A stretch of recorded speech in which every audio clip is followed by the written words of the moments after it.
এই জন্যে আমি বারবার আপনাদেরকে মনে করে একটা কথা, আমার জীবন থেকে উপলব্ধি করি একটা কথা, যে একমাত্র আল্লাহ ছাড়া এই পৃথিবীতে এবং পরকালে আমাদের আপন বলে কেউ নাই। বাকি সবাই সবার স্বার্থের জন্য আছে। মানুষ মানুষের অবস্থানকেই মূল্যায়ন করে, মানুষ মানুষের অবস্থানকেই মূল্যায়ন করে। আল্লাহ রাব্বুল আলামিন আপনার ভিতরটাকে ভালোবাসেন। দেখেন, আপনি যখন নামাজ পড়েন নাই, আল্লাহ পাক কিন্তু আপনাকে ধ্বংস করে দেন নাই। আল্লাহ পরম করুণাময় আপনাকে হেদায়েত দিয়ে নামাজি বানিয়ে দিয়েছেন। জীবনে অনেক পাপ করেছেন, ইনস্ট্যান্ট আল্লাহ পাক শাস্তি দিতে পারতেন, আল্লাহ পাক দেন নাই। আল্লাহ আপনাকে ভালোবাসেন, আল্লাহ আমাকে ভালোবাসেন।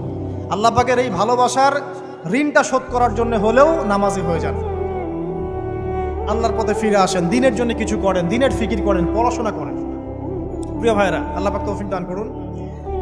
দেখুন, এই রিবা থেকে দূরে থাকার জন্য একটা হাদিস যথেষ্ট, যে 4 শ্রেণীর মানুষকে আল্লাহ